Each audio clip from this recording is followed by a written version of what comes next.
Out of nowhere, my daughter said to me, "My other dad is better than you."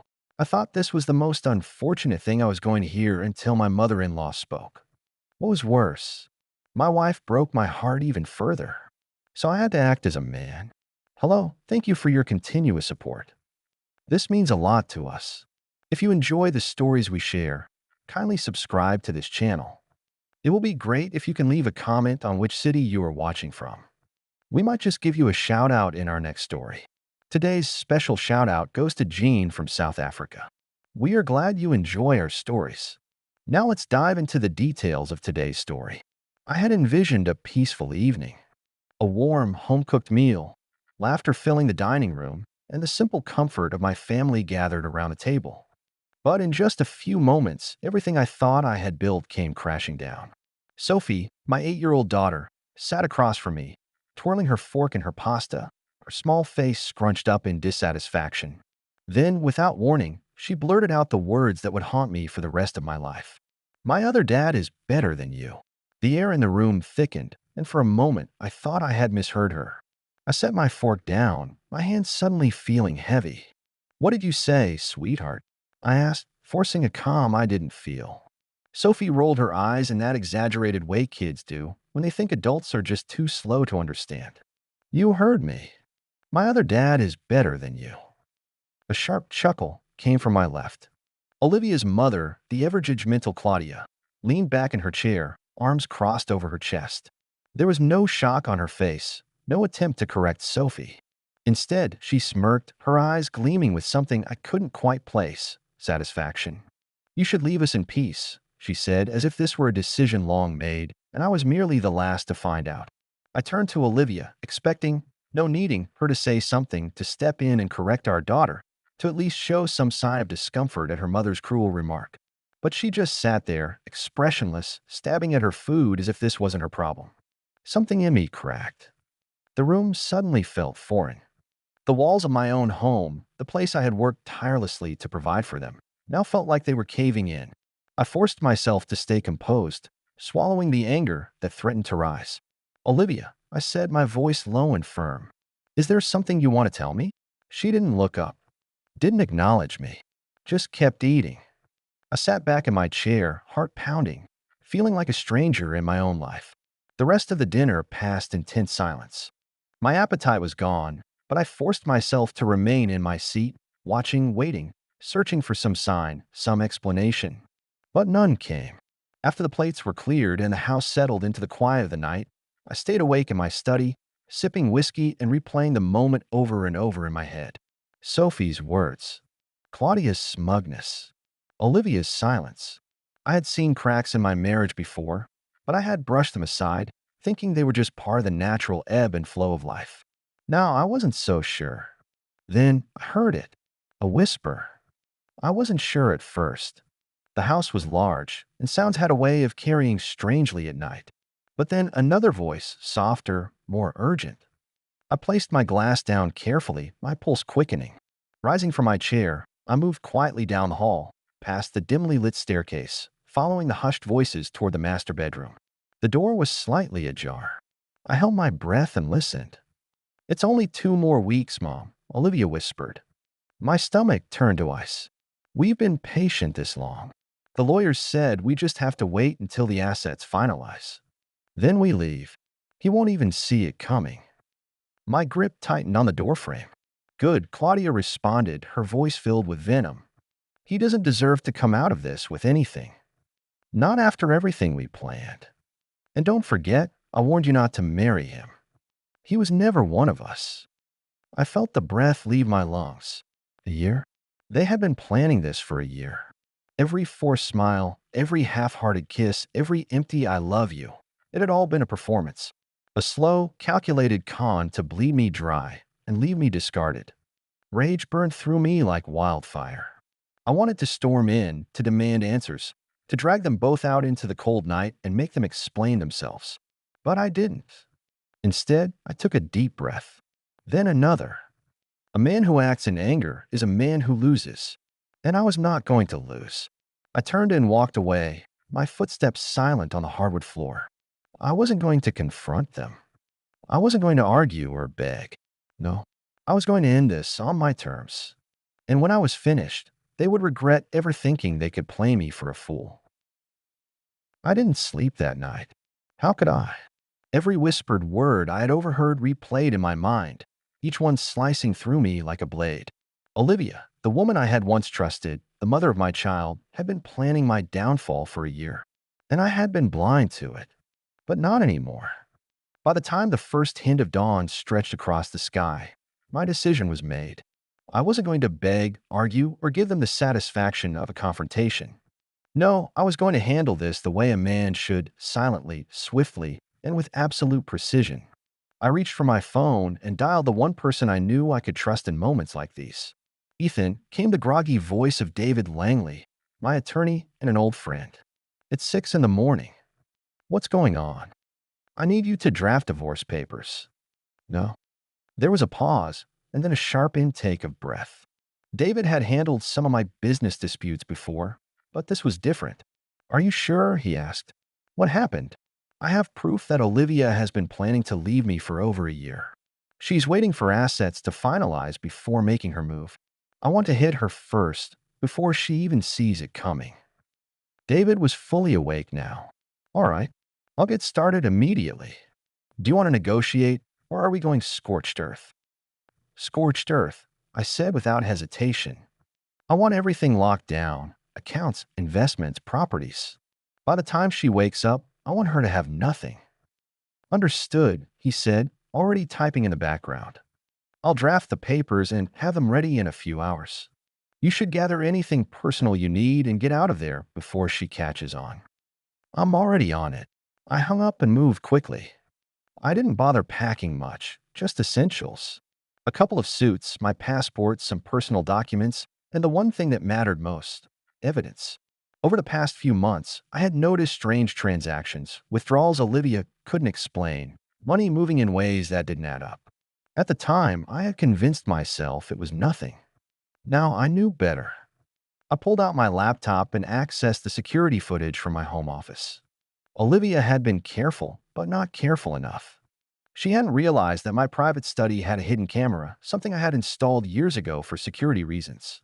I fast-forwarded through months of footage, and then I found it. Her. Late at night, going through my desk, pulling out financial statements, taking pictures of my business accounts. Claudia, sitting beside her, whispering instructions, guiding her through the process. I pressed save. Then I sent the footage straight to David. Here's your evidence. Make sure this gets into the case. His reply came instantly. This changes everything. I'll make sure she doesn't get a cent. I shut the laptop. It was time to leave. I walked through the house one last time, looking around at the walls, the furniture, the framed photos of a family that had been nothing more than a mirage. I stopped outside Sophie's room. She was sleeping peacefully, curled up beneath her blanket, her small chest rising and falling in rhythmic motion. I swallowed hard. She was innocent in all this. She had no idea that the woman she trusted, the woman I had trusted, was manipulating her. I reached out, brushing a strand of hair from her face. I love you, princess, I whispered. One day, you'll understand. And then, without another word, I turned and walked out of the house for the last time. The night air was cold as I slid into my car and drove off. I didn't look back. I didn't hesitate. I checked into a hotel under an alias, paid in cash, and locked my phone in the safe. I wouldn't let Olivia or Claudia track me down. Not yet. As I lay in the unfamiliar bed, staring at the ceiling, I felt something I hadn't in a long time. Not anger. Not heartbreak. Control. For the first time since this nightmare began, I was the one calling the shots. Tomorrow, Olivia would wake up expecting everything to be as she had planned.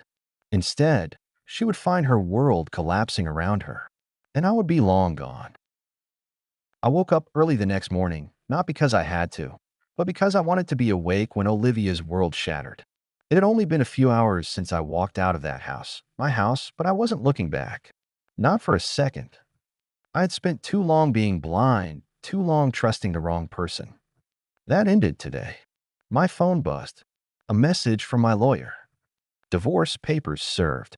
I imagined Olivia waking up to find the envelope sitting on the kitchen counter, neatly placed where she couldn't miss it. I could see the confusion flickering across her face as she opened it, the slow, creeping horror as she realized what it meant. I wondered how long it would take before the rage set in, before she picked up her phone to call me. I didn't have to wait long. The phone rang once, then again, then again. I watched it light up on the bedside table of my hotel room. Olivia. Decline. Another call. Mother-in-law. Decline. I smiled to myself. They could call all they wanted. I wasn't picking up. They thought they were in control. Thought they had a foolproof plan to rip me apart, to take my daughter, my money, my life. They had spent a year scheming.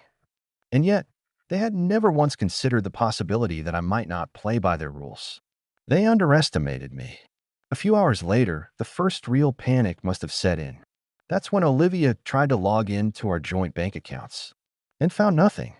The money was gone, moved, transferred to accounts she had no access to. Then the knock at the door. Not minors. The new owners of my house. Now their house serving her notice. 3 days. That's all she had before she had to pack up and leave. I imagine her face in that moment, her mouth opening and closing like a fish gasping for air, her mind scrambling to process how it had all gone so wrong. She probably ran to call her backup plan next. The other man, the one she had been counting on to swoop in and save her. I almost felt bad for her. Almost. Because the second he heard she was broke, that there was no cushy bank account for him to dip into, he vanished. No texts, no calls, no support, just silence. By noon, Olivia had tried everything. The accounts were frozen. The house was no longer hers. The man she had planned to replace me with was gone. And I was sitting in my hotel room, sipping coffee, watching the city stretch out in front of me. For the first time in a long time, I felt free. Olivia had played her hand, and she had lost. Badly. And I wasn't finished yet. I knew Olivia well enough to predict how she'd react to losing everything. At first, there'd be denial. She'd convince herself this was just a temporary setback, that she could manipulate her way out of it. Then, when reality set in, the desperation would follow. And by nightfall, the anger would consume her. I didn't need to be there to see it unfold. I could picture it all too clearly. The slamming doors, the frantic pacing, the empty threats she'd hurl into the void as she realized she had nothing left. Not a home, not a safety net, not even her dignity. My lawyer updated me later that evening. Olivia had tried to fight back, called her own attorney, probably thinking she could still turn this around. But when she sat across from them and explained her situation, she got hit with a cold, hard truth. She had no leverage, no money, no property, no claim to my assets because I had the receipts. Evidence of her plotting, of her deceit, of her year-long betrayal, recorded in black and white. Legally, she was done. And just like that, the balance of power shifted.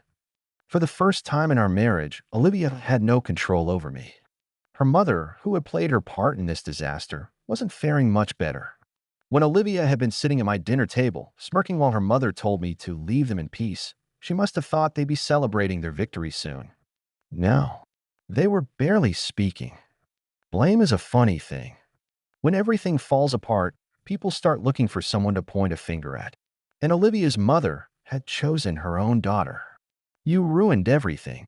I imagined those words slipping from her mother's lips like venom, Olivia's stomach twisting as she realized the woman who had encouraged her to destroy her own marriage was now turning against her. And Sophie, she wasn't taking it well either.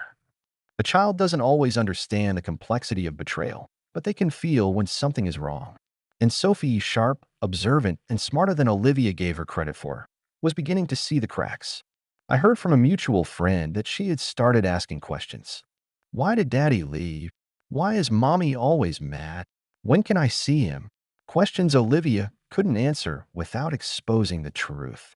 So she fed her lies instead. Daddy abandoned us. He doesn't care about you. He's never coming back. But lies have a way of unraveling. Because the one thing Olivia didn't count on was Sophie remembering who I really was. While Olivia's world crumbled, mine flourished. I had moved into a sleek penthouse in the heart of the city, a place that felt like a fresh start. No ghosts from the past. No memories of whispered betrayals. Just me, my success, and my freedom. And yet, even with everything I had gained, there was still one thing left unresolved. Sophie. She was my daughter, my blood, and I wasn't about to let Olivia poison her against me. I had won the battle, but the war wasn't over. Not yet. The call started again. Not from Olivia this time. From numbers I didn't recognize. Burner phones, maybe. Friends of hers. Even her mother. Each one a weak attempt to get past the walls I had built. I let them all go to voicemail. Then a message popped up that made me pause. Sophie misses you. That was Olivia's latest tactic, playing the one card she thought I wouldn't ignore. I stared at the message for a long time, fingers hovering over the screen. Did Sophie really send that? Or was Olivia using her as bait, hoping I'd bite? I wasn't about to let her manipulate me. So I waited. An hour later, another message came in. This one was longer. Ethan, please. Let's talk. Sophie needs you. We can work this out. I almost laughed. Work this out? She had spent a year plotting to rip my life apart, and now, after losing everything, she suddenly wanted to talk. She wasn't sorry. She was desperate. I got another call that evening. This time I answered. Not Olivia. My lawyer. She's in trouble, he said. Financial trouble. Apparently, Olivia had been dipping into money that wasn't hers. Shady transactions, backdoor deals, even a few fraudulent charges linked to our old accounts. Now, with no access to my wealth, those unpaid debts were catching up to her. And the collectors weren't exactly patient. She was drowning. Part of me thought back to the woman I had once loved. The woman I had built a life with, the mother of my child. But the other part, the part that had listened as she schemed to take me for everything I had, felt nothing. She made her choices, and choices have consequences. It wasn't long before Olivia made her final move. She showed up at my office. I was in a meeting when security called. Sir, there's a woman here, says she's your wife. Not anymore. I had them send her away, but she didn't leave. For an hour, she waited outside. When I finally stepped out of the building, she ran up to me, Sophie in tow.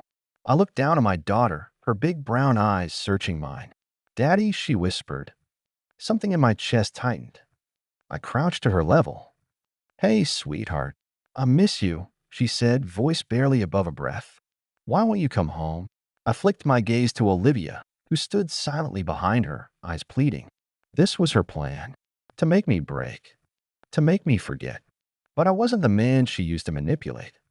I met her gaze, cold and steady. This is not the way to fix what you've done. Tears welled in her eyes. But I wasn't moved. I turned back to Sophie and gave her a small, reassuring smile. You'll see me soon, okay? I promise.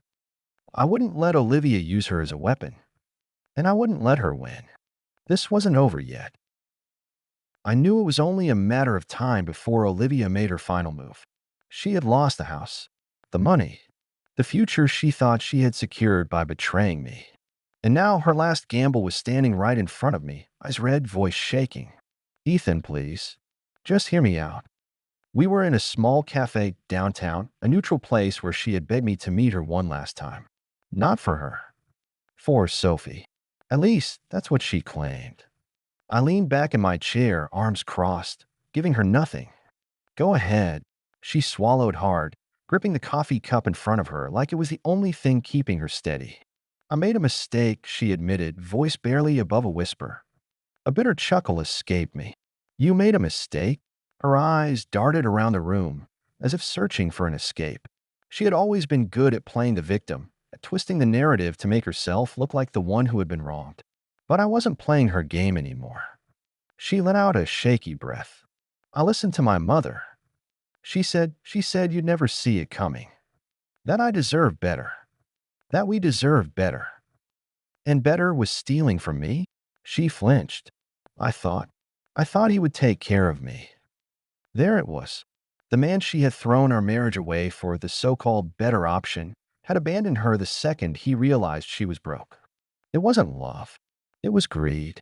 And now here she was, sitting across from the man she had betrayed, looking for scraps of mercy. I let the silence stretch, watching her squirm. Then I spoke. You destroyed everything, Olivia. And for what? A fantasy? A lie? Tears welled in her eyes. I was wrong, Ethan. I see that now. But Sophie, she still needs both of us. At the mention of my daughter's name, my jaw clenched. Sophie needed her mother to put her first. I said, my voice low, firm. Instead, you used her as leverage. You lied to her. You made her think I didn't care. Her lip trembled. I can fix this. I shook my head. No, you can't. She looked at me then, really looked at me. And for the first time, I think she understood. There was no coming back from this. Some betrayals are too deep. Some choices too unforgivable. She had played her hand. And she had lost. I stood up, tossing a few bills onto the table. You'll hear from my lawyer about custody arrangements. Her eyes widened. Custody? Sophie deserves stability. A future. You can't give that to her. A tear slipped down her cheek. Ethan, please. But I was already walking away.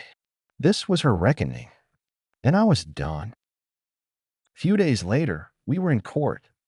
The courtroom was silent except for the rhythmic ticking of the clock on the wall. I sat there, calm and composed, while Olivia fidgeted beside her lawyer, looking like a shell of the woman she once was. The judge's voice echoed through the chamber, delivering the final decision. Full custody is granted to Mr. Ethan Carter. Olivia gasped. Her mother, seated behind her, let out a strangled sob, but I felt nothing for either of them. The battle was over, and I had won. Outside the courthouse, Sophie ran into my arms. Daddy, she cried, gripping me so tight it almost hurt. I lifted her up, pressing a kiss to her forehead. It's over, sweetheart. We're going home. She smiled, but her little eyes flicked past me, searching. I turned and saw Olivia standing a few feet away. Alone. Defeated. For a moment, she just looked at us.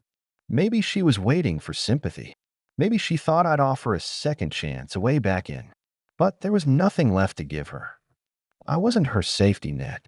I wasn't her fool. And I wasn't about to let her destroy what was left of my life.